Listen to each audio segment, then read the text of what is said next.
All right, everyone. Welcome back to another episode of the Construction Hall of Fame podcast. We are in for a gem today as we're joined by Mike Trulove, who's currently a senior PM with CDI Contractors. Mike, thanks so much for joining me on the show. Hey, man, I appreciate you, having me on. This is exciting. My pleasure. My pleasure. So would you mind just doing us all a favor, give us some context as to really how you ended up where you're at in your career today, what your story's like up to now? Yeah, sure. I'll try to do a very condensed, so I'll leave out some of the bigger, more detailed details. I grew up in Austin, Texas. Like most people, graduated high school, jumped into college, realized pretty early on that college wasn't really where my heart was at. I'd started riding bulls my junior year in high school, actually had a scholarship for bull riding at Tarleton State University. Yes, it's a real thing. We had a rodeo team and they gave scholarships. And so I was more focused on chasing gold buckle dreams and thought that's where I was going to be. I was going to end up being a world champion and doing those kind of things. And so, at the end of it, I spent 12 years professionally riding bulls, and, that in itself is a whole nother story. 2004, it was actually, I believe it was the 17th of July, 2004 at the Mesquite Rodeo Championship Rodeo in Mesquite that Donnie Gay and his family owned. I drew a bull that I think year 2000 was Buck and Bull of the Year, Smokeless Johnny Rotten, and he decided that he was going to put me in a place that changed my career trajectory. Ended up getting hurt actually during the ride, which was really weird because I thought that it happened when I hit the ground. Several years later, my traveling partner at the time had sent me the video that he recorded off the TV, and I snapped the top part of my femur at the greater trochanter in half. And because he belly rolled, my whole body kind of came over. And now I've got 3 screws that hold my hip or that part of the bone back together. And so that was kind of the end, which was, I would say you kind of hit a crossroads because for 12 years I had focused on nothing other than becoming a world champion. And then now I'm kind of looking like that's not a possibility anymore. I've got to figure out what I'm going to go do. I was 28 years old at the time, and decided that, maybe I should look for a career. I'd always done construction. I had my own fence company, which was nice when I was riding bulls because I could go, build fence during the week and then on the weekends, go travel. And I had some guys working for me so I could lead them some smaller projects. But then when, that kind of ended, it was, okay, I need to really go find something a little bit more substantial. I was lucky enough to get on at KB Home, building homes in the Metroplex area, and did that for about 2 years.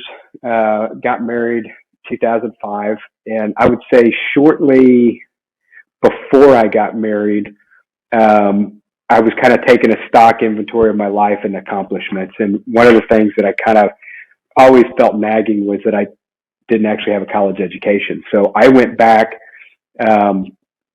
as a full-time student. It was online, University of Phoenix online business management program, and was working full-time, got married. We had a kid in 2006, and about 6 months into that, KB Homes, the housing market started kind of dwindling out. They were doing some consolidations and ended up getting laid off. And, that led me to about a week's worth of reflection of where I wanted to go. Because you get laid off, I'm married, I have a 6-month-old, I'm in school, and, you're kind of scratching your head like, hey, I'm trying to do all the right things, and here I am at. I knew I wanted to stay in construction because I loved it. I didn't think that I wanted to stay residential. So I started applying and having some interviews with some commercial construction. And I kept kind of hearing a, reoccurring theme is, well, you just don't have the experience. I'm like, what do you mean? I mean, I've been building houses. I was carrying 60 to 80 houses at any time, normally in 4 different municipalities, 4 different subdivisions. what do you mean I don't have construction experience? I was lucky. I had one of my best friends in the whole world. We're still best friends, Justin Townsend. He worked for Hensel Phelps at the time. And he's like, hey, there may be an opportunity. I'll see if I can get you an interview. A week later, I sat down with the guy, Seth Acklin, who is a project manager, fixing to get promoted to an operations manager with Hensel Phelps, interviewed me, offered me the job. And that next Monday, I went back from being a superintendent into putting my tool belts back on and going and being a field engineer, and really starting at, entry level position. Keep in mind, still going to school full time. And I ended up graduating 2008 with, business management degree, which, workload of a field engineer on type of projects, the work hours were long, school hours were long, having a 6-month-old and, new wife, it was pretty challenging. And then, kind of continuing that path with Hensel Phelps, I climbed my way up to what they call an area superintendent. Several years later, we went from the Fort Worth area, working in Dallas, down to Houston. I was in Houston for 5 years, worked on some amazing projects with some amazing teams down there. We built the Methodist Outpatient Hospital, downtown Houston Medical District. I did multiple University of Texas Health Science projects down there. And it's amazing, the dental branch, we did a replacement school for the University of Texas for their dental school. That by far is probably one of my most favorite projects that I've worked on. I'm still really close friends with the architect CA that ran that project. I mean, he came up last year to visit me and another buddy to go bike riding. So keeping those relationships. But I think back on that project, and that project was about impeccable communication, delivering on expectations, and there was a deep respect for everybody on that particular team. And it was just a really neat project to be part of. And then went actually from the Houston area for an opportunity out to Phoenix to go work on the world's largest semiconductor factory construction site.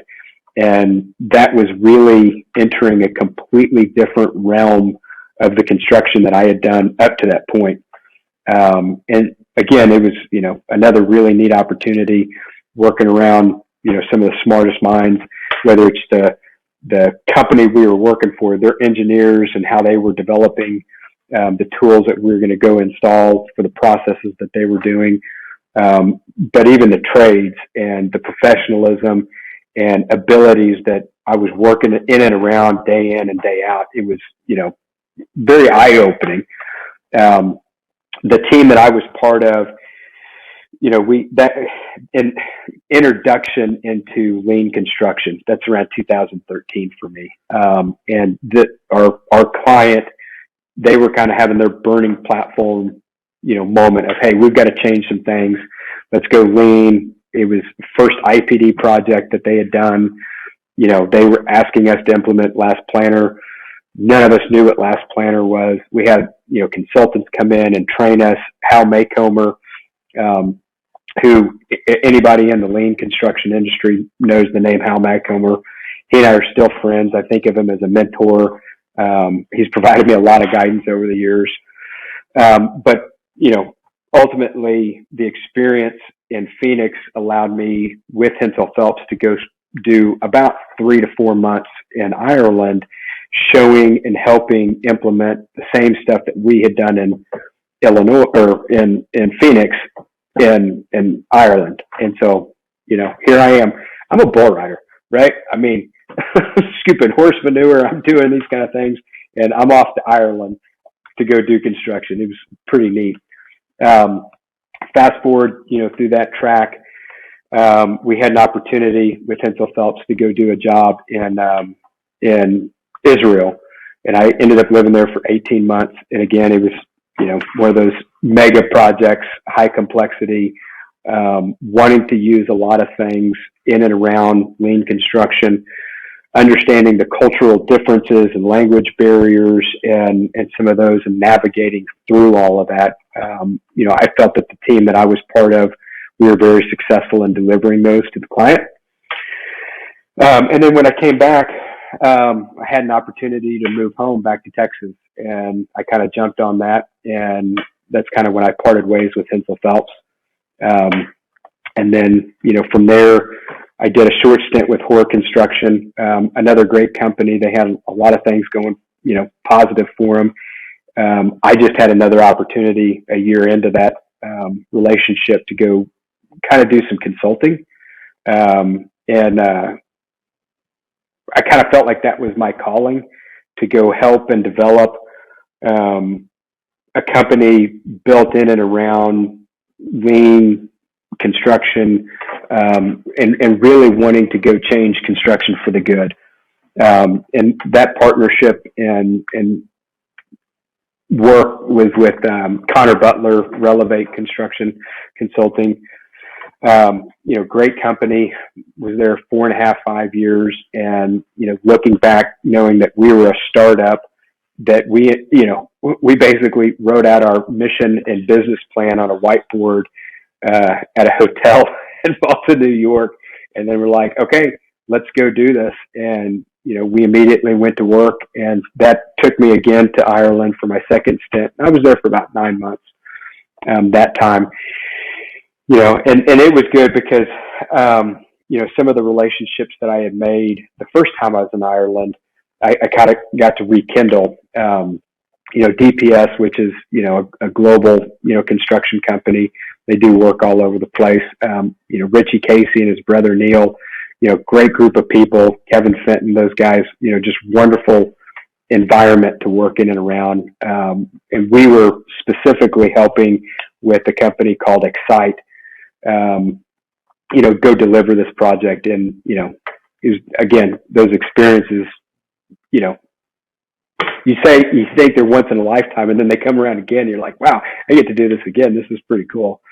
And with Relevate, we did a lot of really good stuff, and they're, still doing, exceptional work out there. We parted ways about 2 years ago, and that's what led me back to a relationship with CDI that I'd actually had for about 4 years prior to coming to work with CDI. So I knew them. I knew their executive team pretty well. I knew the products that they were delivering. And so when I felt it was time that I needed to make a change, personally and step away from the consulting, they were, my number one choice. And so here I am today as a senior project manager for CDI, living in Northwest Arkansas. Woo! Such an interesting career to unpack right there. And we're going to do a lot of that on the show today, but wow, very interesting story right there. So long story short, just to kind of kick things off, what does lean construction mean to you? Ultimately, lean construction for me is focusing on the people, and it's about respect. Over the last 7 years, when I've had conversations about lean, people are like, what is lean construction? Is it a reduction of this? Is it reduction of that? Is it this? And I said, if you take it and you strip it all down, the nucleus is about respect for people. And then you can start applying, understanding the 8 types of waste and how that's really, when we have those in our jobs, really disrespectful because it's wasting people's time, people's efforts, and so, like I said, the easiest way for me to describe it is respect for people. Everything from there kind of builds on it. Mm-hmm. Makes sense. And to kind of tee up on that, why do you believe companies should implement lean? And on the top of that, we can answer these like 2 birds, 1 stone. What have some positive benefits you've seen be when companies do implement lean? Sure. Because in fact, I was talking to a good friend of mine the other day, and we were talking about maybe doing some training with his group. And I think he works for a smaller GC, and his VP was like, well, what does this have to do with us? We're kind of small. And if you looked at almost every, whether it's construction or retail or any type of business, and you look on a company's website, I would say on a 99% chance, there's going to be something in their mission statement that they say it's about our people, right? So they're already identifying it. They're already saying, but are they actually doing the things? Is it really about their people? Are they creating the environments for their people to actually thrive?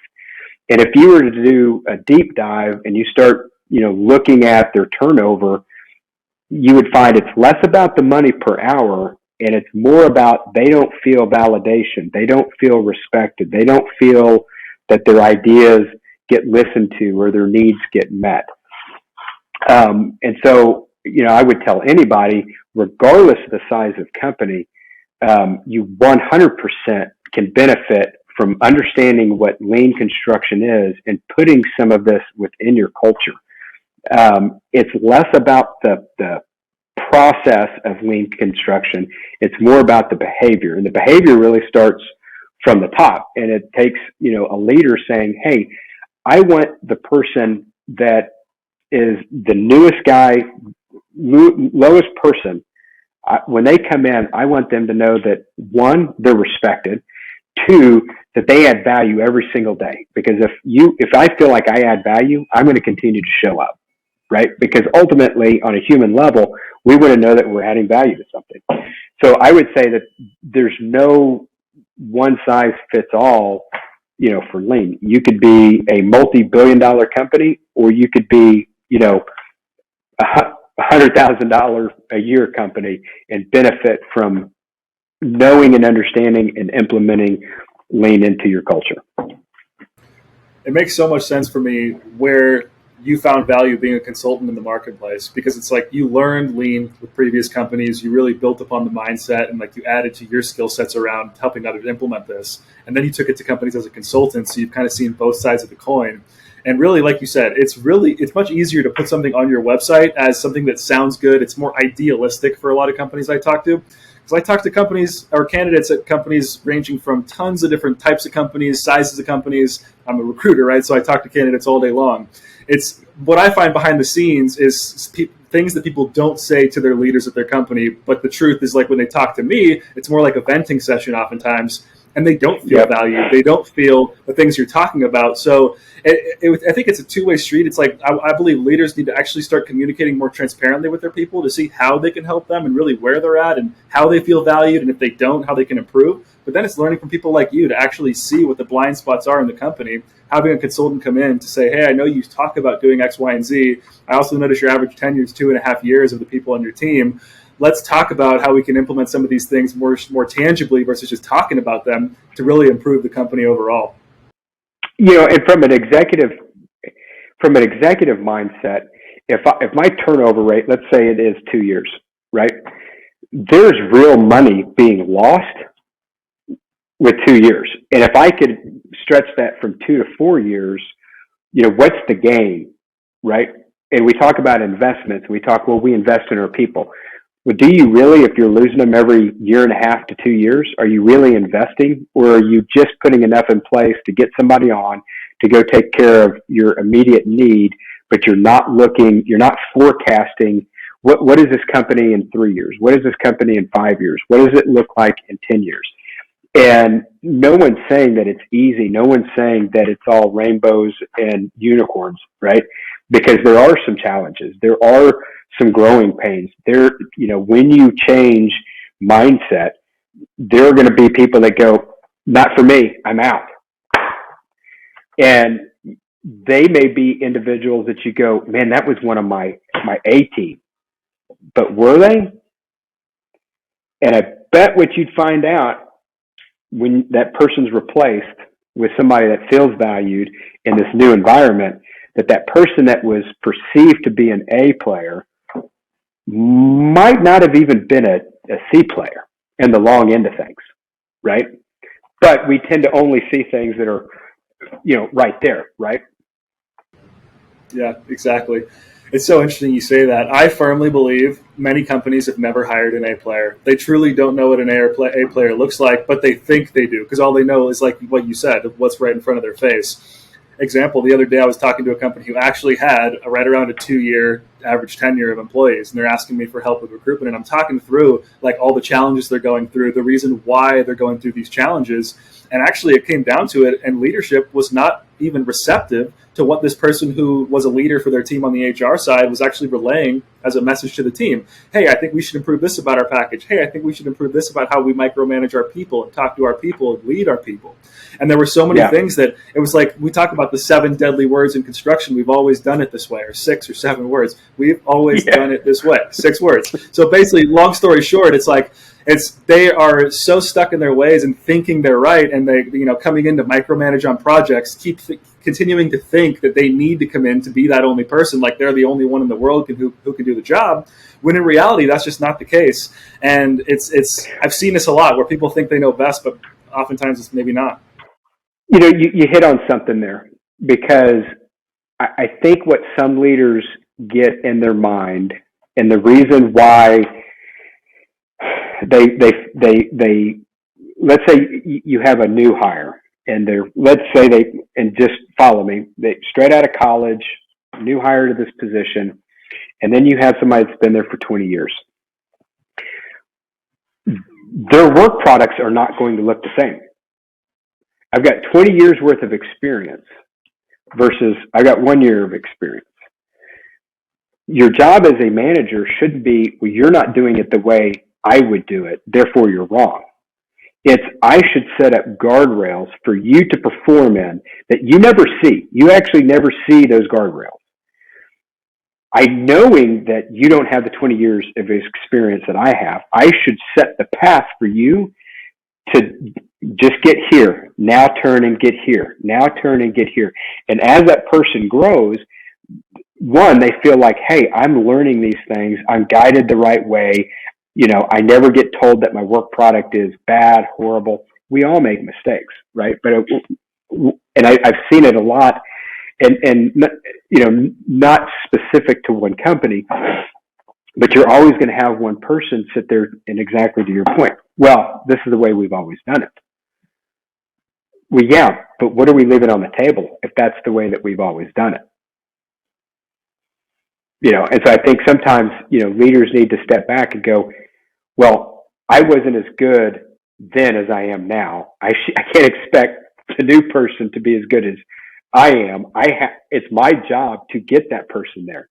And I have to do it by creating an environment that allows them to make a few little mistakes and then be able to have that conversation and not point at the mistakes, but point at how those mistakes became, because that's how we start learning, right? Because like I said, in that same boardroom, you probably see, see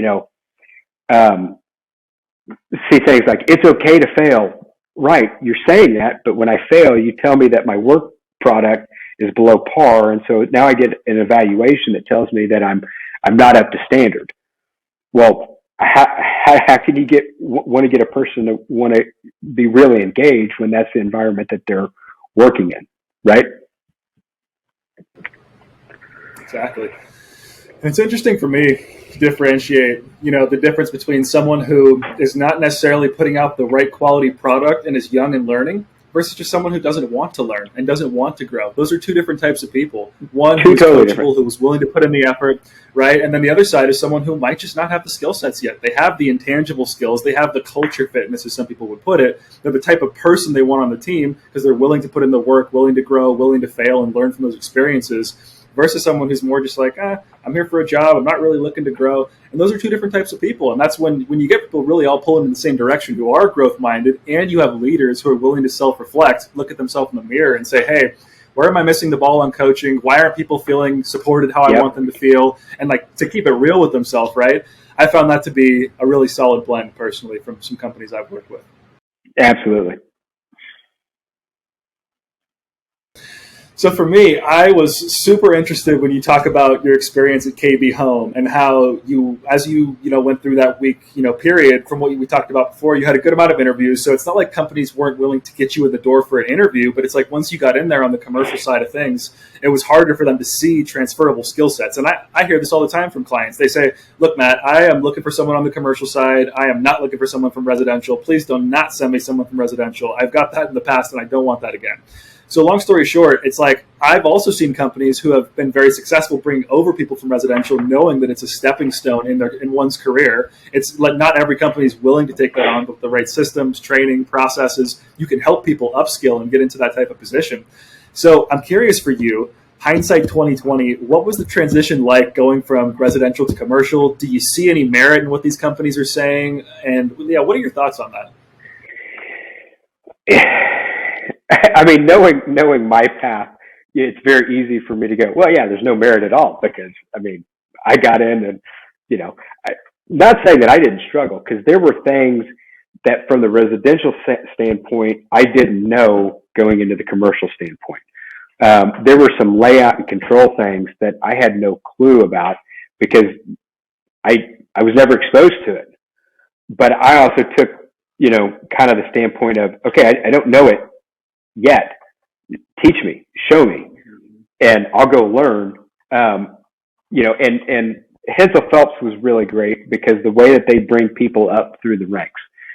And at the time, we did a lot of self-perform work. And when you do a lot of self-perform work and you're a field engineer and you're in charge of laying out and transferring control and making sure that, your hourly guys are set up to succeed so we can make our labor numbers, I would say that the pressure's a lot different than if you weren't in a self-perform environment.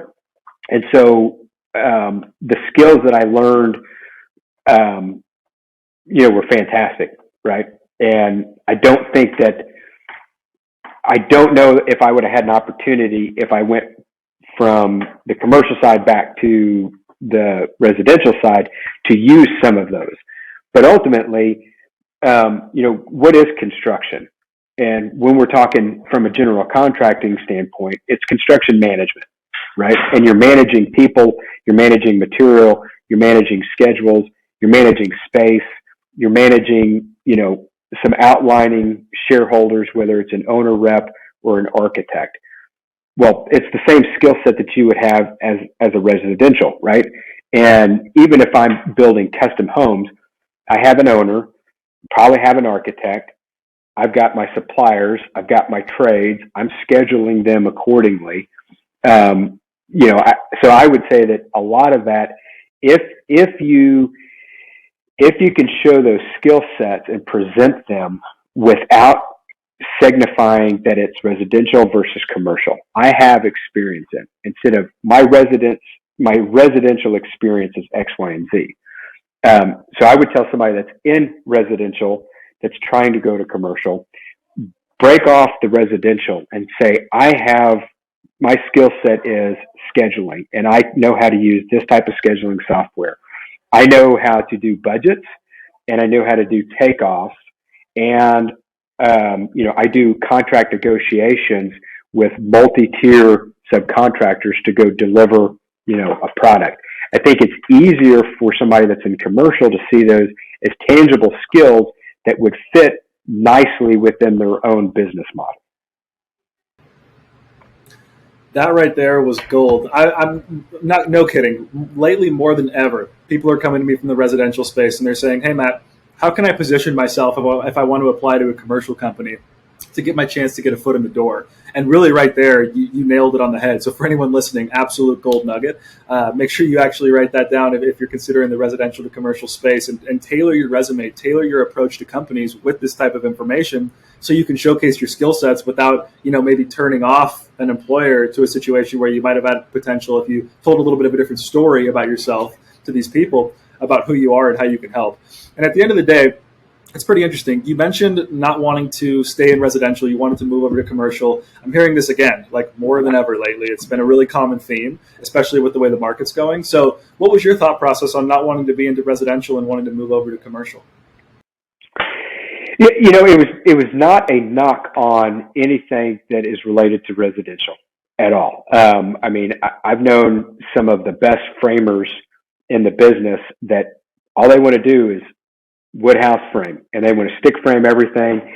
And man, I would put them up against any of the best framers on a commercial side and go, okay, let's go have a competition. And I can almost guarantee you, one of the guys that I learned to frame from, a guy named Damien, In fact, this was, prior to starting with KB, I was framing houses and, but he used to work, commercial, and he decided, you know what, I like wood a lot better and I like being outside and doing this. So he started his own framing company. I don't think it was, I think it was more, I wanted to get into bigger and more complex projects. And with housing, or what we consider, residential, you're kind of limited unless you get into those, $4 to $10 million houses that are, but those are few and far between. I wanted to get, more onto the bigger scale of things. I had my wife's sister's husband was an architect, and he was, designing some pretty neat stuff. And I'm like, man, that's pretty interesting. I would enjoy working on a high rise or doing, a hospital and seeing how all those parts and pieces fit together. More than really anything. I think it was just, I wanted to continue to get bigger. And my career, I've done that. Most definitely. Most definitely. Hungry for bigger projects, just taking on more challenges, tackling different types of challenges. Totally makes sense. And actually, when we want to kind of touch on, a little bit further about the period of transition between, taking the position from residential to commercial, a lot of people would consider what you did as a strike to the ego. I hear this from candidates from time to time. It's like, I don't want to take a step down to take a couple steps forward. It's like slow down to speed up is the classic saying. It's like, but you were willing to take, quote unquote, an ego hit, as some people would perceive it, to go from being a soup managing 60 to 80 homes a year to being an engineer in the field who was really focused on a job title that was a lower job title than you probably expected you were going to get coming in when you were getting these responses from companies. And also, it just ended up being where you were. And on top of that, you have a new child, you get married, you've been going to school, or you graduate school, in that 6-month time period. What was that all like? I mean, first of all, let me ask you like this. Would you say it's worth it for someone to take the ego hit, quote unquote, if it does mean a step forward in their career? And also, what was that time period like in general? That's an absolute grind. So and I'm not being confrontational when I'm crossing my arms. I know perception, everyone's like, oh, there he crosses the arms. You brought up ego, and I think through my experience and my personal growth, I've been able to identify that ego is actually my worst enemy. And needing to check my ego at various situations during the day is really important. I think back then, there was a little bit of, well, hey, I was a superintendent. I should be hired on as a superintendent. You actually want me to go back. I took a pay cut. But I was also at a point where, I saw where, my friend Justin was at. And I'm like, okay, a couple of years and I'm going to be moving into this position. And, I think everything's going to be okay. The benefits were good. Everything just kind of lined out really nicely. But then I would say I went through a period when, within Hensel Phelps, whether you're an OE, office engineer, which is the same as a field engineer, you're just office centric. So you're looking at RFIs, submittals, getting, subcontractors to get your material to the job. And then really from there, you go to project engineer. And, I remember, so at Hensel Phelps, I not going to assume that everybody knows much about Hensel Phelps, but when you've been there for 5 years, they give you a golden hard hat, yellowish, our color is kind of goldish yellow, mustard, hard to describe. Up to that point, so when you start for the first 6 months, you get a red hard hat. And everybody does. Doesn't matter what position.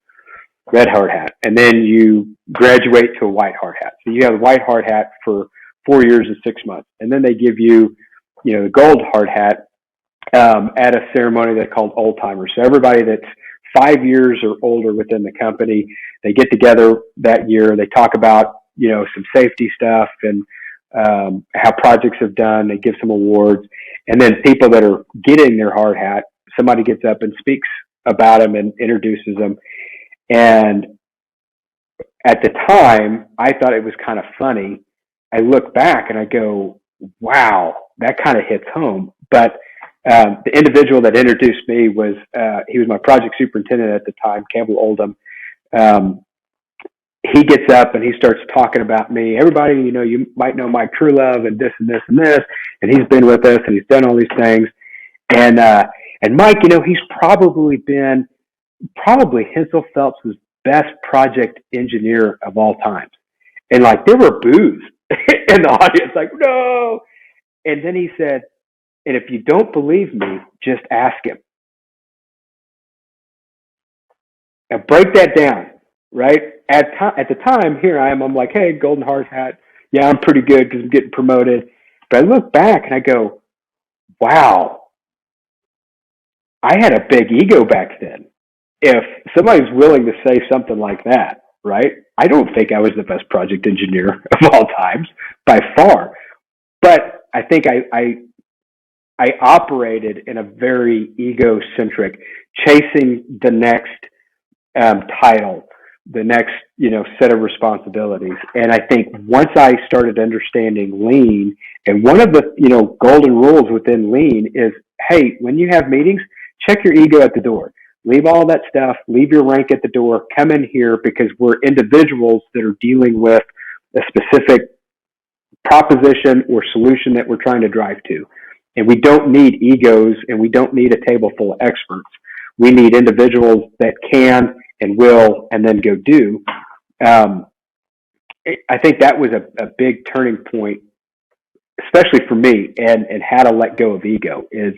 And I'm human, right? I had a situation last summer where I was dealing with some stuff, and I had to stop, kind of push myself away and go, Mike, your ego right now is dictating your behavior.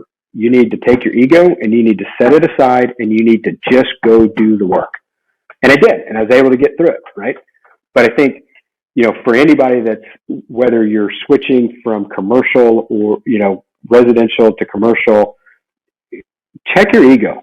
Right? Our egos, and I learned this from Ed Milet, who, I don't know if you've ever heard of Ed Milet, does a podcast. He's got a book called The Power of One More. He talks about ego. And, I've had to do a lot of self-reflecting on that. So I don't know if I answered your question fully, but. Absolutely. That was super powerful, actually, right there. There's so many things to take away as learning lessons. And it sounds like, being able to be self-reflective and really being able to be true with yourself and be present in the moment and understand, hey, the ego's taking over right now, and being able to realize that.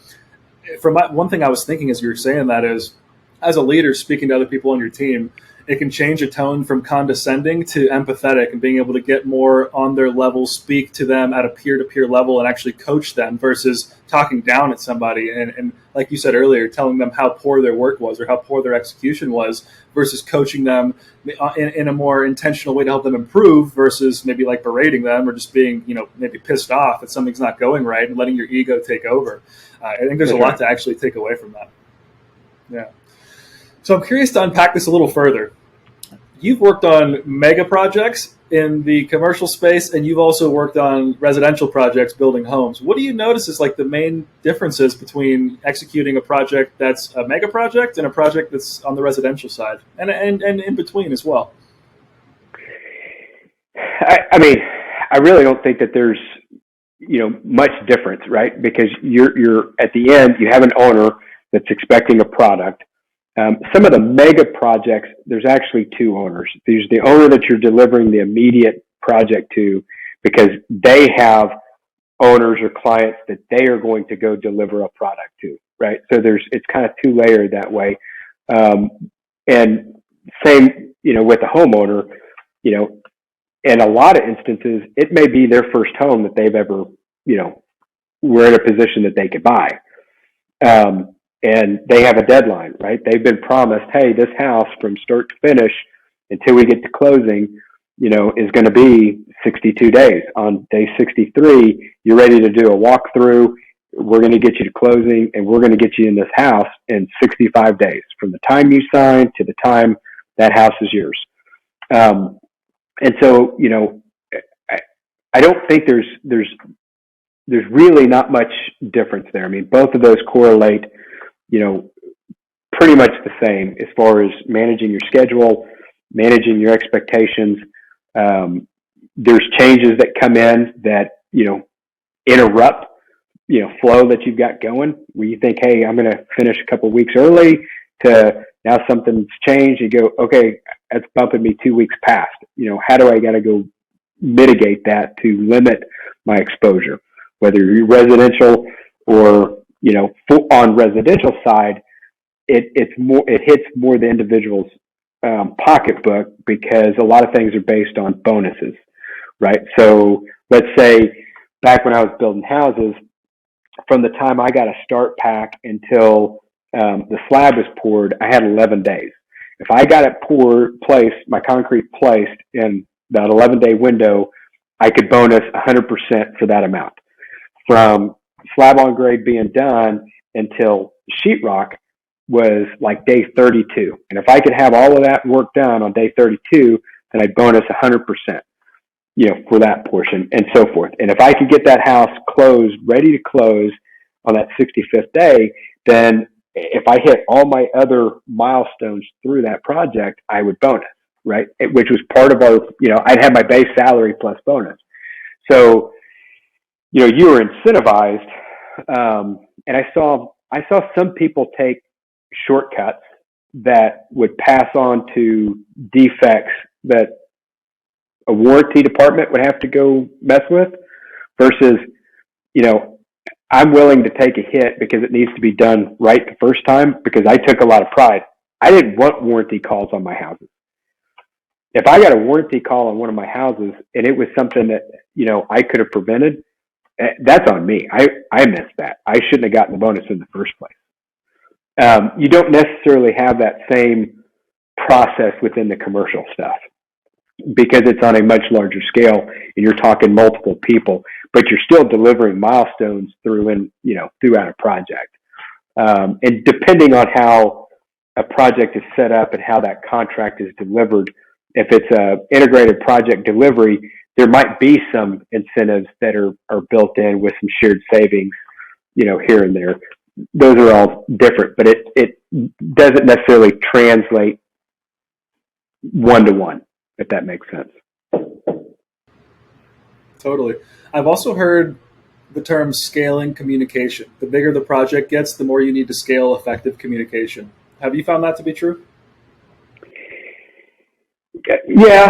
I mean, in your mind, what are you using it as an example to scale communication? There's just more layers of communication that need to happen on a bigger project. There's more people, there's more moving parts, more hands on the job, right? Versus on a smaller project, there might be less manpower, less people to actually be able to or have to communicate with effectively. Yeah. I mean, I would say that bigger projects that are run successfully have figured out scaling communication. And it's open communication, but there's very succinct lines of communication that are connecting the dots, right? So, for an example, within an IPD structure, integrated process or project delivery, that project team is going to be built very strategically, where you're going to have your senior management team, your SMT, and that's your owners, the owners of the subcontractors, high level executive from the GC. That's your ultimate decision making team right there. From that, you're going to have the PMT, which is your project management team, and that's more your project managers, your superintendents, lower level execs from, and it's your second tier decision making team. So your SMT is going to set some goals. The project team is going to take those and go, okay, how do I filter those down to the smaller teams? Outside of the PMT, you're going to have your PITs, project implementation teams. So you can have multi-phases, and those teams, think cross-functional. I should have somebody that knows a little bit about schedule, knows a little bit about material supply chain, logistics, and then I've got my subcontractor, tradesmen, maybe it's their foreman or general foreman at that level, your area superintendent, PE level, working, and they're working on their very specific scope. And then they're going to communicate up to the PMT. Anything that they can't resolve on their own gets fed up to that PMT. The PMT looks at it and goes, hey, yep, we can make this decision, or nope, it immediately goes to the SMT. And when you set that type of organization up, I would say that the scalability of communication is successful, right? If you just go out there and try to do business as normal, and normal projects have 12 people on a project, and all of a sudden you get thrown into a mega size project, and let's say you have 300 employees, it's going to be complete chaos because nobody's going to know who they need to go to, who they feed information to, how does it get rolled up. So the process that I previously described is very close to mirroring how the military communicates. If you think how the military communicates, right, you're going to have a squad. Well, how many people are on a squad? Maybe that squad's, split. I've got, an A squad and a B squad, and each squad team has 6 people. And then I'm going to go one size bigger, and I've got a platoon, right? And from that platoon, I may have more than one platoon. Now I make a company and so forth. But each one communicates up to that next level, single point of contact, if that makes Total sense. Total sense. Yeah. It sounds exactly like we just added another layer to what you said. There are many similarities. There are also nuances, right? Like there's a whole different style, like scale of team you need to put together.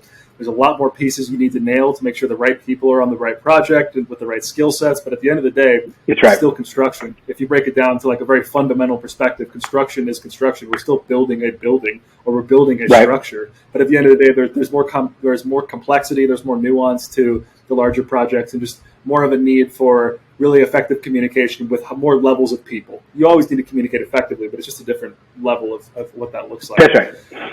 Makes sense. And so when you were explaining the end to your bull riding career earlier, it honestly, it sounds a lot cooler than my story.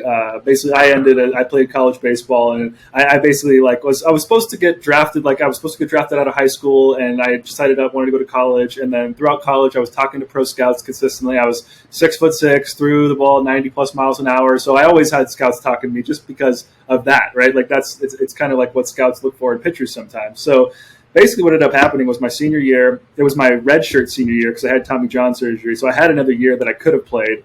But it got to the end I actually had what I thought was a solid first half of my senior year. And then it so happened that my shoulder just gave out. It was like for some reason my shoulder gave out. I started dropping down and throwing sidearm because I had to find a different arm slot to make my arm not hurt when I pitched.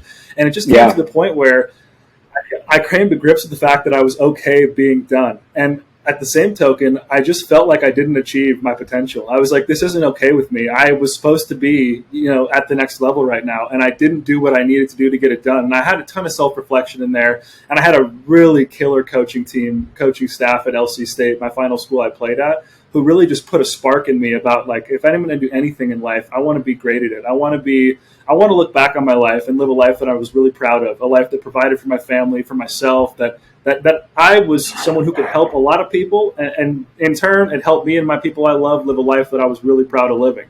And so basically, it put me on fire as to what I wanted for the next step of my life. And I'm curious for you, how did the injury translate into your career and potentially lead up to where you're at today?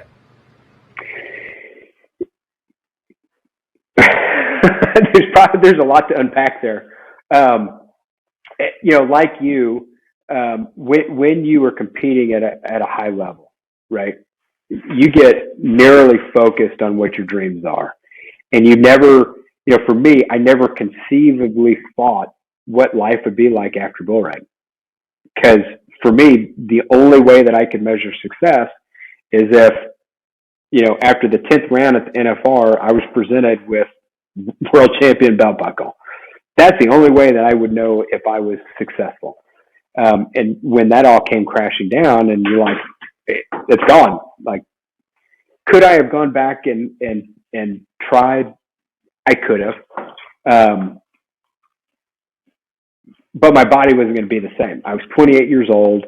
I'd already had several knee surgeries. Now I've got 3 screws in my hip, and I kind of looked at it realistically. And, I would say that first week out of surgery, laying in bed going, what am I going to do next? I think the things that I learned through bull riding is I never gave up. There was a saying with a cowboy up, that was just kind of it. And you go, okay, I got to keep moving forward. I can't go back. What do I need to do to go to the next step? Well, first off, I need to go make a plan. Okay, well, what things are you good at? Well, I'm good at building stuff, and I'm good at working with people. Okay, where can you go exploit building things and working with people? Well, construction, right? Because I'm building things and I'm working with people. And so it was probably easier, construction and bull riding and rodeo, it kind of goes together because you're working around very similar, like-minded people. And I felt like I fit in with that group. And it just kind of worked out that way. Right. I think throughout my construction career, there's been bumps and there's been, buck offs, right? Getting laid off is definite no score. You get doused in the dirt and knocked around a little bit. And you kind of go, okay, well, that door didn't work. Let me go kick in this other one, right? And I've never been good at just knocking on doors, I'm going to go kick it open, go, hey, I'm here. Let's get this thing going. I'd say that the rodeo and the bull riding mentality, has definitely helped me with my career and knowing, hey, I'm going to take some falls, but get back up, dust yourself off, put your cowboy hat on, and let's go get the work done. And, I'm at the point in my career now where it's less about building the buildings. It's more about building the people. And I've really enjoyed that. Not that I don't enjoy building the buildings, but I really enjoy building people. And I really enjoy getting teams working at a higher efficiency,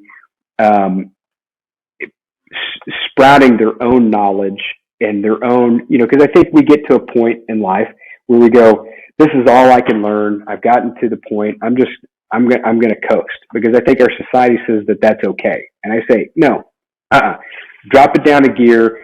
Let's take that corner hard. Let's get into this. Let's lean into this. Let's go learn more. Let's read more. Let's understand more. Let's go develop more because we're going to be better positioned later on for that next opportunity when it comes around. I also tell my teams, hey, if you think that we're a project team of a bunch of A players, we're all on the wrong team because we don't need a team full of A players. We need one person that is an A type person with other people. And my whole job is to bring a C to a B, bring a B to an A. When that person becomes an A, I'm pushing them out the door. You go take a team of C, B players and you bring them up. And it's, think of multi-marketing, right? And that's how you should think of it is I'm building this individual so they can go spread and build 10 more just like him. Right? Because if I'm an executive and I'm building that type of culture, what is that doing to my business model? Right? It's exponentially growing. What's that doing to my bottom line? Well, it's raising. And if it's raising, then I should be able to pay back my employees who are doing this and building this empire. And I should make it worth their while because of the culture that I've established. Wow. For companies listening, there's a lot of people I know who should take notes on what was just said by Mike right there. That's, again, super powerful stuff. And it really does segue into a question I have because when we first spoke, you mentioned how you think of culture as and creating an environment that spreads to a personal level, then to a team level, then to an organization level. And you refer to it as mind, body, and spirit of a company. How do you see that tangibly play out? And, how does that really look? And yeah. So mind, body, and spirit, I'm actually taking this a little bit from a buddy of mine, Dwayne Kindleberger, who I met a couple years ago in Albuquerque, New Mexico. He owns a gym there, fitness facility, Designer Bodies, phenomenal place. And, his process of getting people physically fit is focusing on mind, body, and spirit. And I started thinking, okay, well, could I not apply that in construction? And when I look around and I look at all the data and I go, okay, well, construction is riddled with opioid use, drug use, alcohol abuse. We've got a huge, way too high number of suicides that are happening every year. And it breaks my heart. You go, well, why? Because, our schedules are stressful. We're getting pushed here, there, wherever. You go, okay, we're not taking care of our mind, body, and spirit. So if I can get employees, because I do it with myself, right? I have a workout regimen and I eat a certain way. And I do that so my body is physically fit to take on whatever I'm going to run into during a day, right? So I go to the gym. My normal day starts about 3:30. I'm at the gym by 4. 5:30, I'm back home eating breakfast, and then I'm on to work.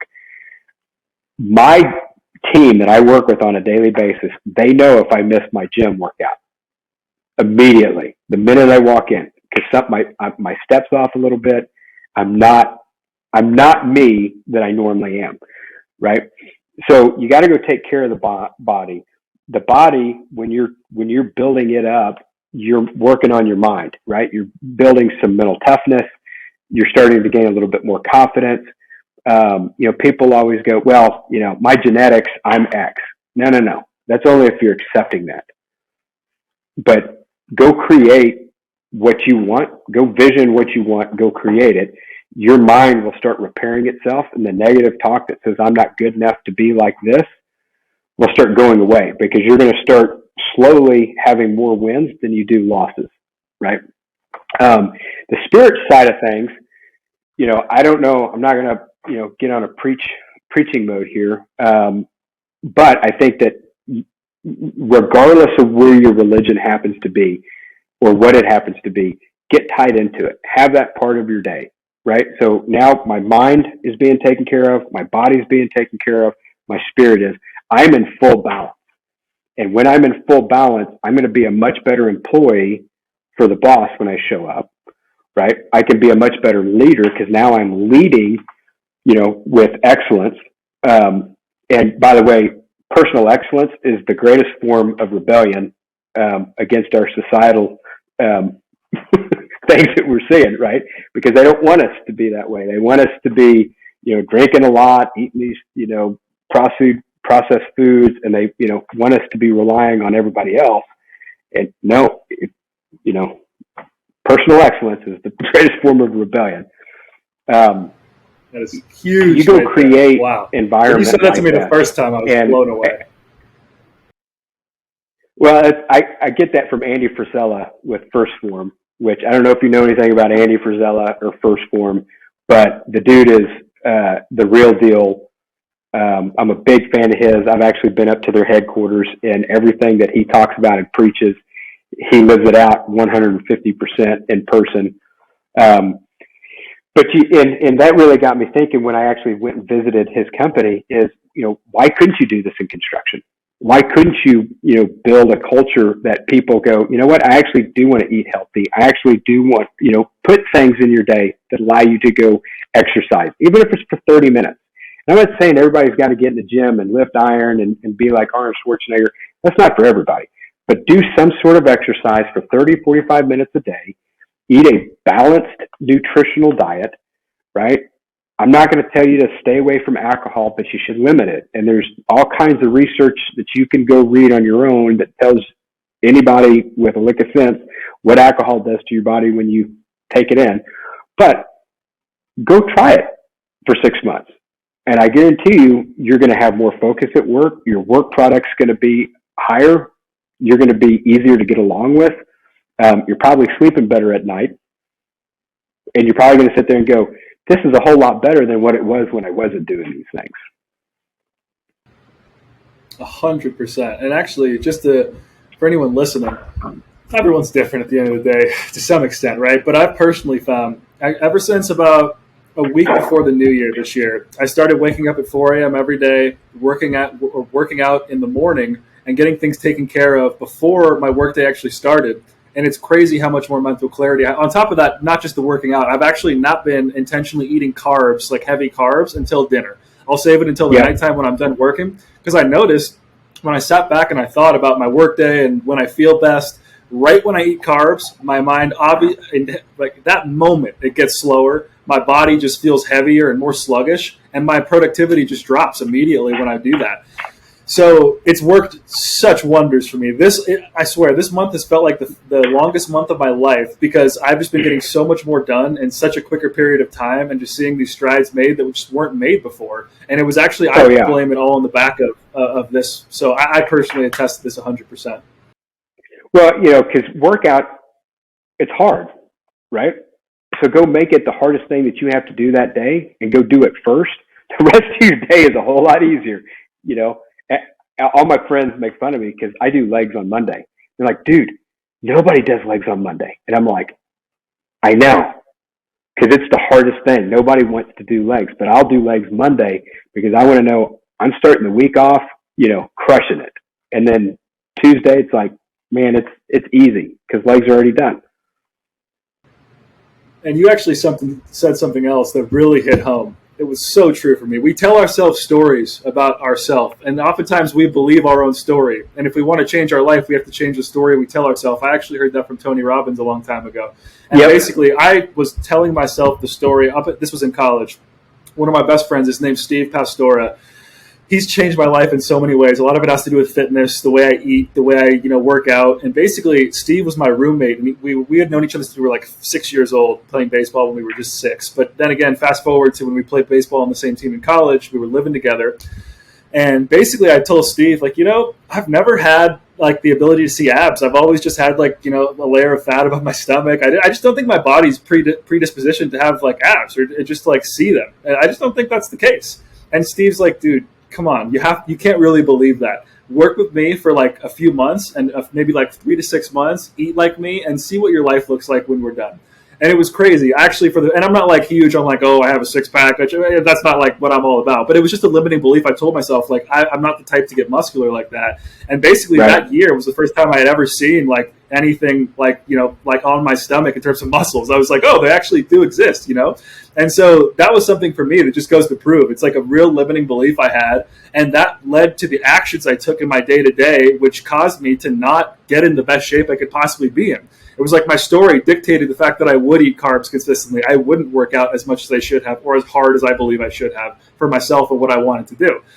So that whole thing about the stories we tell ourselves, it's so true in my perspective and in my experience. It's powerful, and that leads over to all aspects of life. In my perspective, 100%. The story you tell yourself in any part of life. Yep, whether it's relationship, friendship, or wife or husband or whatever. If we're telling ourselves certain things, we're going to live that out, right?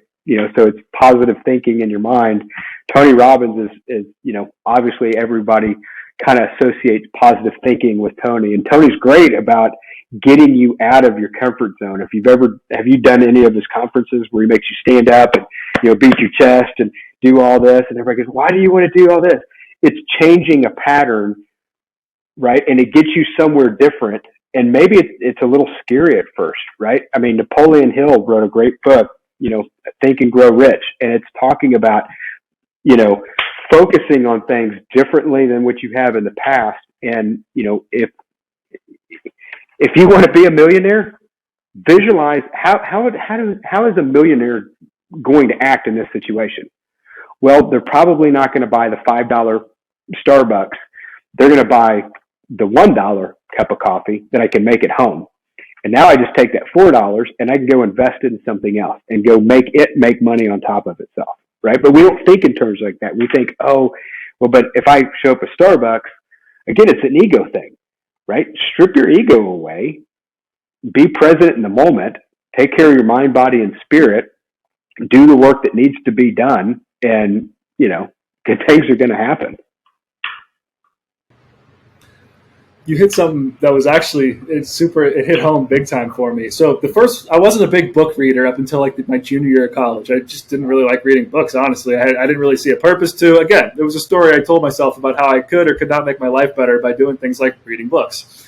And so the first book I ever read was The Alchemist by Paulo Coelho, which was really interesting for me. I actually heard it in a Will Smith video one time, and I'm like, oh, okay, I'll go read it. Will Smith said it sounds like a good book. It sounds cool. I got the chills like every 15 minutes when I read the book. So I started to like reading. I started to enjoy it. It was at a point in life, it was like serendipitous. It just felt like, reading the book just lined up with things that were going on in my life. And anyways, it led to me like actually considering reading books. And so my senior year at LC State, I opened up Think and Grow Rich. And I read Think and Grow Rich, I think like 2 or 3 times that year. And ever since then, it taught me like the power of obsession. And it taught me really that I wasn't obsessed with what I was doing before to the level that I knew inside of me that I should have been. But I just wasn't acting in that manner because I just didn't know what I didn't know, if you will. But that book actually was very game-changing for my life, Think and Grow Rich. And if anyone's listening to this and you want to, level up in your craft or get yourself into a phenomenal level of really great book. Most definitely. So one thing else I'd like to touch on is, where do you think companies drop the ball in building culture? Talking about mind, body, spirit and how companies can implement this. Where do companies, miss the ball on this? They talk too much. They talk about it too much instead of going, hey, we're going to go do this. This is why. Or they try to take big changes too quickly, right? Do incremental improvements. Be 1% better a day, right? Instead of, we're going to change this, and this, and this, and this. Because now everybody goes, it's like when you go to a grocery store and there's 10,000 of this, almost the same flavor. And you go, which brand do I choose? Right? Which one do I grab? I don't know. You have like buyer lockup. You have to kind of scale that down and go, okay, our initiative this year, which is a focus on our 10-year growth pattern. And here's, I'm going to map this out. Here's where we are. Here's our ideal state. And this is what we're going to do in order to get there. And you allow people to step into that and go, I have a direct role in changing the culture as opposed to somebody's changing the culture for me, right? When you make it active, they participate because it's active, but you have to take it in small chunks. You can't just, think that I'm going to walk in one day, click on the light and go, ta-da, culture's fixed, because it doesn't work that way, right? That's for a model for a company that's been set up for a while. If I was starting a company today, I would start with some foundational things that allow me to start ahead of where I might have been if I didn't implement these things, right? And go, okay, this is my expectation. This is my standard. Nothing ever goes below the standard. We only go from here and we start going up, right? And I take that from a direct, not a direct quote, but a conversation that on a podcast I was listening to Andy Frisella talk about how he built First Form, right?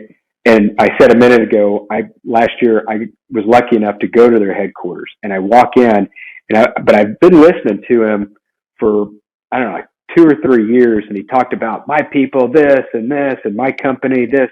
And I walk in that place, and I immediately got goosebumps and went, oh my God, everything that guy was saying, it's here.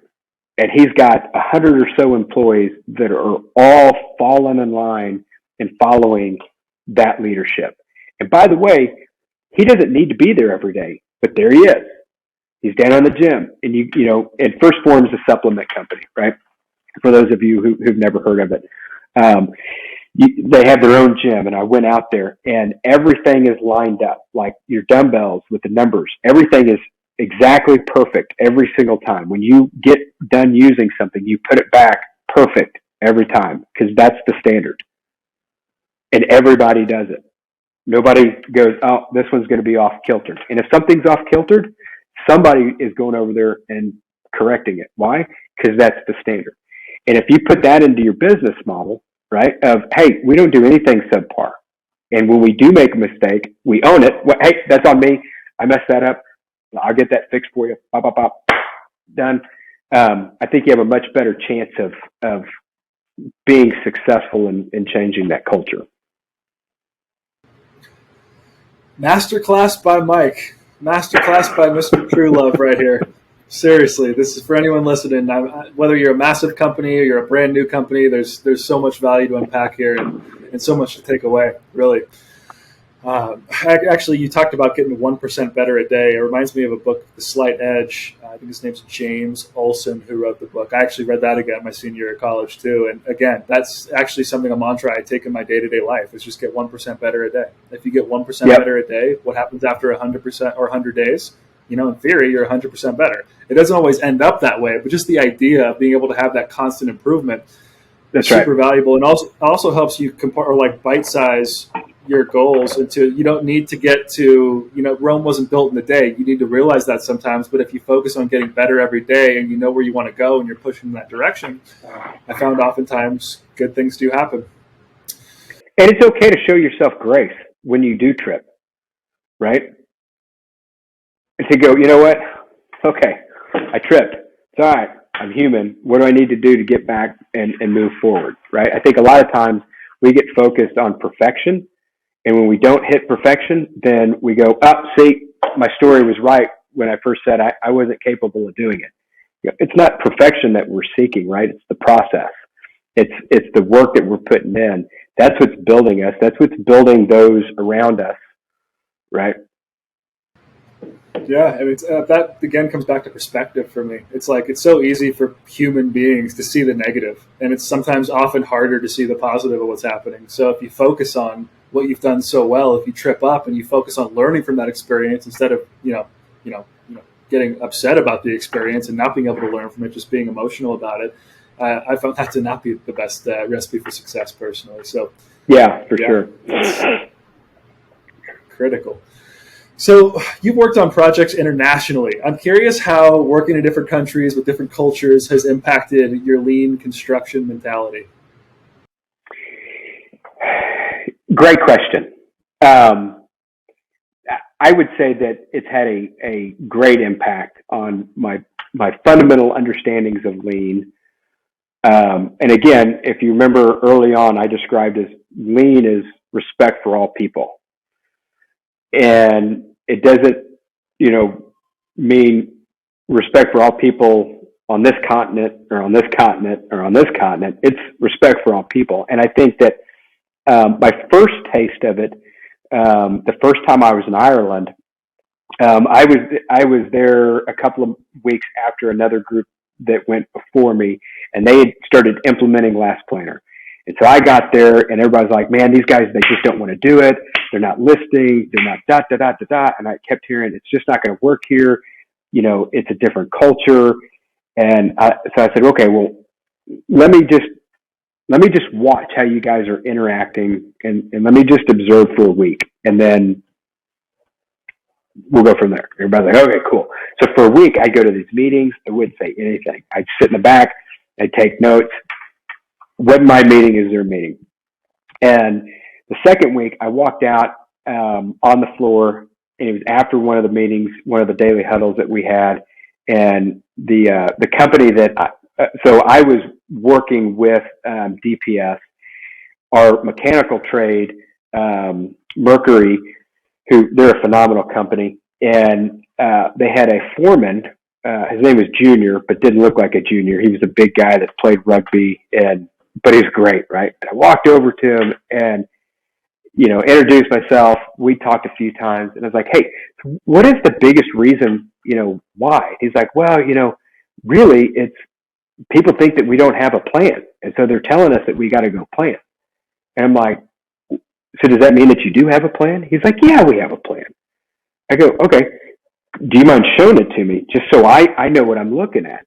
And, on their board, we were doing, process tool installation. And so he was doing all the process mechanical work, and he had, we'll just take tool X. It may have 300 individual points of connection whether it's, process cooling water or, an inert gas or chemical distribution or whatever, right? So he's got on the spreadsheet, and he's got listed from 001 all the way down to the last one. And then this way he would talk about, okay, well, this is, ultra pure water. And then it would have different connection points and everything. And so he's like, so my guys would come in and like, they're going to work on the UPW and they'll work on it for a couple of days. I'm like, okay, how do they know when they're done? Well, they don't. Well, what do you mean? Well, because they could come in tomorrow and want to work on the PCW, process cooling water. Okay. I'm like, how does that work for you as a foreman? He's like, well, it's a little frustrating because, one, they'll get started and then I'll get a call halfway through the day telling me that they don't have material. So then I have to go find material. They'll go start another line somewhere else, and then I've got to go find them. He's like, it's very hard. He's like, but we have a plan because we know everything that we got to go do. And I said, what would the value be if we took all of this and we put it in a form that allowed that crew that was working on the UPW to know that when they started, that there's a finish line, and it was from here to here, and it represented all of this. And at any given time during that, you could look up and you could know exactly where that system was. And you could also know if there was any problems that were keeping them from doing it. Man, that would help me out so much. I'm like, okay, if you give me 2 weeks, at the end of 2 weeks, if you think I'm full of malarkey, you can tell me I'm full of malarkey, and I'll never bring up the last planner again to you. It's like, great. I'm like, okay. So I got with his office, Dermot, what was his last name? I can't remember it. He was like an operations manager, but he and I sat in the little cantina for, I don't know, probably 2 days straight, taking their spreadsheet and building a plan, right? Now, I understand in the last planner, we're doing pull plans. They were already starting the work, so we're having to do a bit of a push in order to start pulling information back out. So little counterintuitive, but it was a process that we had to get to in order to start teaching them how to go about this the right way. So we put together some plans for 2 weeks. We started tracking, checked in with Junior. I'm like, what do you think? He's like, dude, we're turning over systems on time. I'm not getting nasty phone calls from my boss. My guys seem to be happier because they're productive, because they know what they need to do on a day-to-day basis. I'm like, okay, so you ready to trash this last planner thing? He's like, no, show me more. Right? So what I learned from that is it's not about culture. It's not about language. It's about basic needs of everybody, which is they need to know, one, that they're validated. Look, you're the expert. You tell me what you need. Let me jumble it here and let me see if I can rearrange it. Tell me if that makes sense. If it doesn't, we'll rearrange it more so it makes sense to you, because that's who it makes the most sense for, right? I took that same thinking and process when I went to Israel. And again, different culture, different languages, and many times I may be working with a mixed group. Some people that are speaking Arabic, some people that are speaking Russian, some people that are speaking Hebrew, and then you have a few people that speak English. And we're all trying to have communication and talk about, doing pull plan sessions, and nobody wanted to do it. Nobody wanted to do it. And so I kind of, thought, okay, well, how have I been successful implementing this? Well, I remember my conversations with Junior, and I'm like, okay, well, let's try the same thing here. Turns out the same basic needs were what they were asking for. And when I could present it to them where it showed that, they were being valued based on what they knew and how they could go do work, I just took the information and put it in a way that made sense to them. Next thing you know, they start meeting dates. They start turning things over. They start doing this. They start doing that. And next thing you know, I've got guys that 2 months earlier were wanting to run me off the job. We're like, you come to Nazareth and come eat barbecue with us this weekend, right? I'm like, nah, we can do that. So I would say that, it's understanding that you're filling a basic need and you're allowing people to work within a system and not get so caught up in, it won't work here. These people aren't sophisticated enough. In fact, 2 weeks ago, I did a training, and I had an individual that said, well, my guys aren't going to be able to do this. I said, well, why? He said, well, because, they don't speak English. Okay. Can they use a phone? Well, yeah, but if you handed them this, they would, and I almost got him to admit before he figured out what I was doing, but he was almost to the point to say that they were too stupid to know how to do a pull plan. And then he kind of went, oh, I saw what you just did there. I think my guys can do this. Oh, okay. Right. Because they can, because we're not trying to create quantum physics here, right? We're talking about planning, and we're planning in a way that we're involving everybody, all the trades that are going to go deliver the sequence of work together, which you guys are doing anyway in the field outside of what the GCs are having you talk about, right?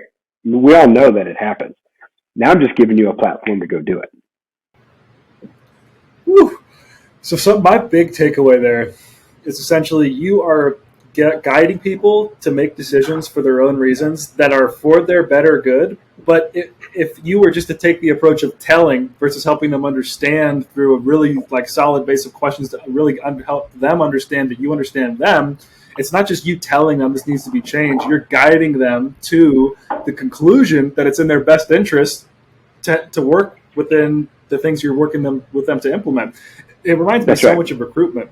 If you call a candidate, the candidates I speak to have jobs, they're most of the time happy in their job. So if I just call them and spout off about a position I'm working on initially, and I don't take any time to get to know about them, how they've got to where they're at in their career, what they're looking for in their next position, if it was perfect, maybe some things that are missing in their current company that would make them a bit happy or feel like their career was in a better trajectory. If I don't take the time to get to know that and I just spit off about a random job, that people oftentimes won't understand that I understand them, which will cause them to put up a guard, which will cause the conversation to be very short. So that's why it has to be more of a consultative process where they know you have their back and they know you're not just in it to have a quick transaction, but you actually want to help them by understanding them. It's so much similar to what you're talking about right now. It's quite an interesting parallel. Yeah, 100%. So this has been absolutely killer. I have a couple more questions that I'd love to hear answered, but one is you went from being an employee to a consultant back to an employee. What was that experience like? It was actually a little difficult because as a consultant, you work in a little bit different paradigm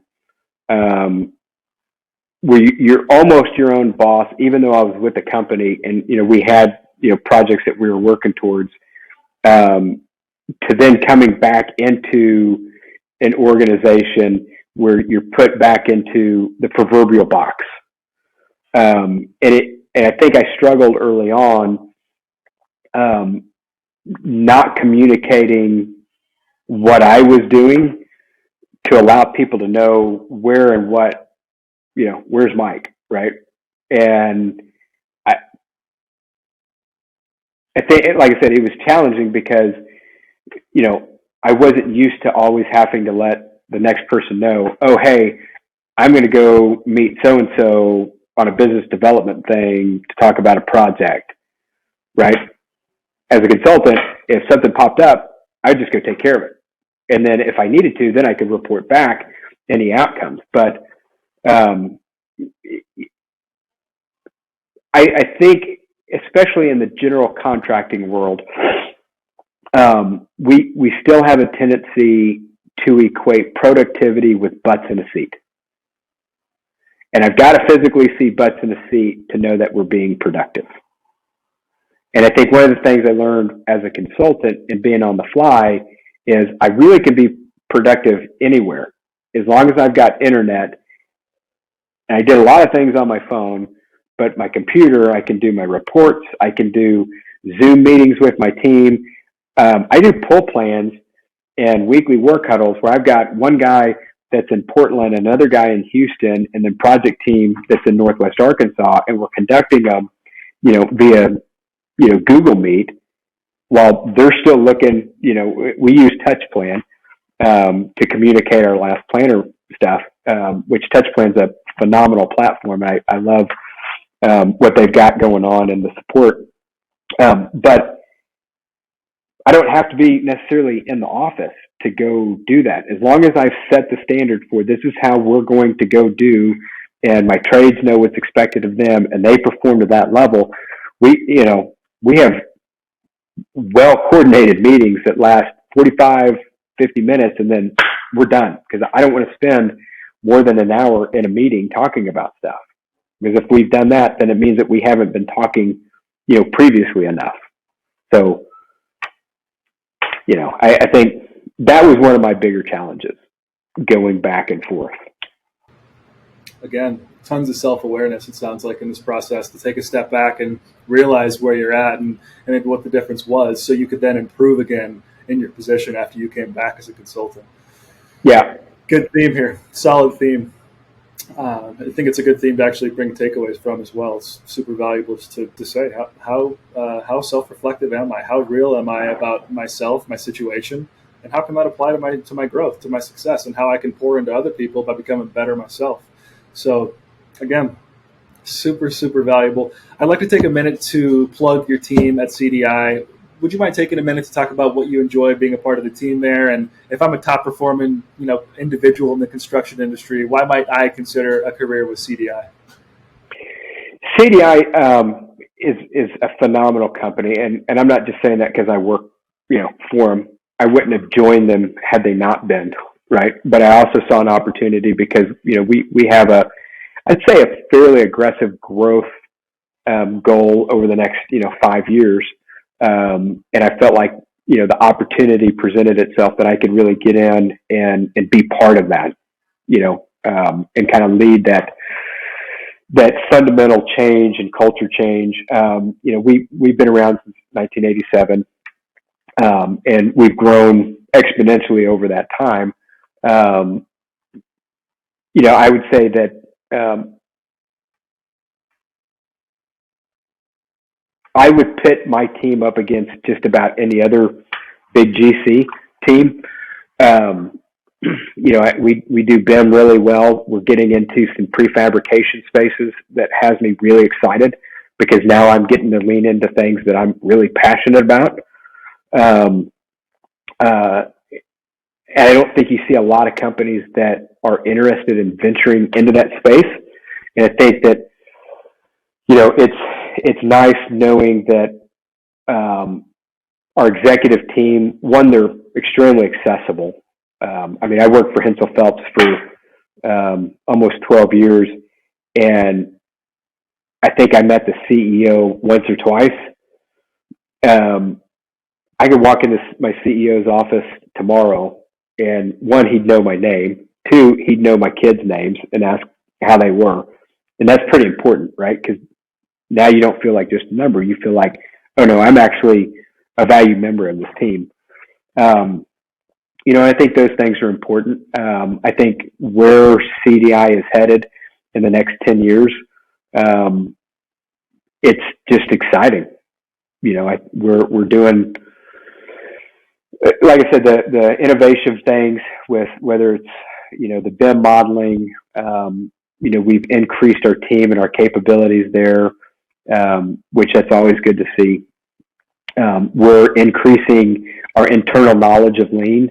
I'm lucky enough that I've helped a couple of people on our team go through the AGC CM Lean. I'm a certified instructor, so I can teach that class.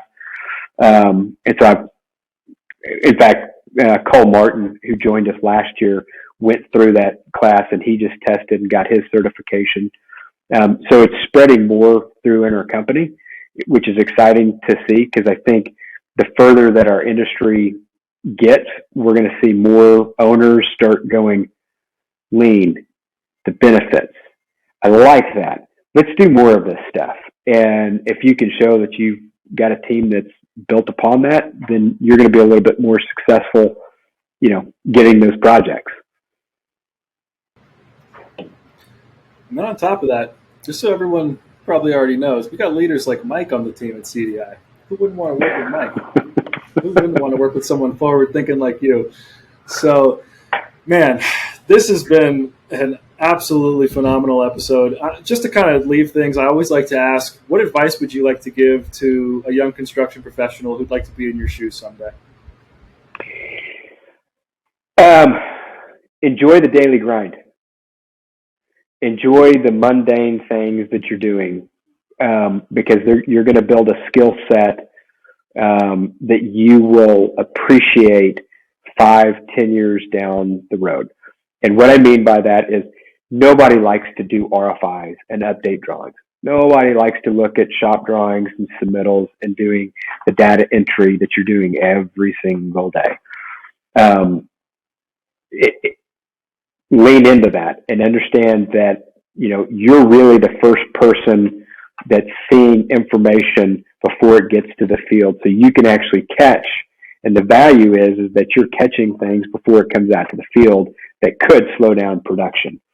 On the personal side, though, you're doing those daily things and you're getting detailed information and you're looking at things and you're being focused.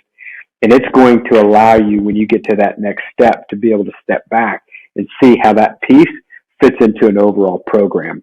Because no matter what position you're in, you're going to have things that are daily tasks that are deemed mundane or data entry, or you may think, well, this is below me. Why do I have to do this? Well, because it's your responsibility, one, and two, you can't train your replacement if you can't do this excellently, right? And you should get into the mindset of, I need to get this down so good that I can train the next person. Because what I'm trying to do is I'm trying to work myself out of a job, and I'm trying to pull somebody else into my seat. And if I'm continuing to do that ladder, some rungs you extend really, really fast. And then there may be 2 or 3 that take you a little, you're reaching, you're just not quite there. And it may seem, 6 months seems like a lifetime at the beginning. 6 months in a 20-year career, is not very much. But after you get to that 20 years, you should be able to look back and go, okay, I know what Mike was saying about doing the hard things every single day and taking care of those things, right? 100%. Not entirely, but it kind of reminds me of a mantra that my high school baseball team had. Our high school baseball coach one time came to us and said, if you're a street sweeper, you still want to be the best street sweeper possible. You still need to take pride in your work and do it like it's the most important job that anyone could have, because it's like at the end of the day, you need to take pride in your work. Doesn't matter what you're doing, you need to take pride in it. And then our whole high school baseball team would always say street sweeper. It was like one of our mantras, like I said, and it kind of carried through it. And it sounds like it's similar to what you're saying. You might not love everything you're doing in the moment, but you also have to realize what you're doing things for. No, and it's funny, you mentioned the street sweeper and being the best. Earlier on, before I actually met my wife and before I had my bull ride injury, I was living in a 20-foot trailer that had the axles taken off, sitting on cinder blocks. And I lived there for free because I had about 45 high-dollar show horses that I took care of. And I'd clean and muck stalls, right? I'm picking up horse poop. That's what I did. Give me a place to live. And, some of these horses, were $250,000 show horses, right? They weren't cheap, horses. And I remember I had a couple of the owners coming up to me and say things like, I cannot believe how clean my horse's stall is. Like, I really appreciate what you're doing. And I'm sitting there on a Sunday cleaning horse poop. And I remember thinking, that's a great compliment, but I'm so much worth more. What do I need to take from this to go to the next step? And I've tried to apply, and I actually, I keep a rake in my garage, and anytime my ego gets too big, I go grab my horse poop rake, and I grab a hold of that and go, remember when this is the best that it was at. Look where you're at now. Go clean the stalls and get to the next level, right? Whew. Last little I'll tell you what, for me, super great anecdote. And for me, this has been a truly heavy-hitting episode. Super grateful you joined me on the show today, Mike. there's so much construction leaders, construction professionals can take away from this conversation to help them level up, to help their team level up, their organization. So I really just want to take a moment to say thank you so much for joining me. Like I said, thank you for having me. I really appreciate the opportunity. Hope I wasn't too long-winded. No, absolutely killed it, Mike. You killed it today in a positive way, in case anyone's questioning what the word killed it means. But no, thank you so much. A true pleasure, and I look forward to keeping in touch, Mike. Yeah, same. Likewise.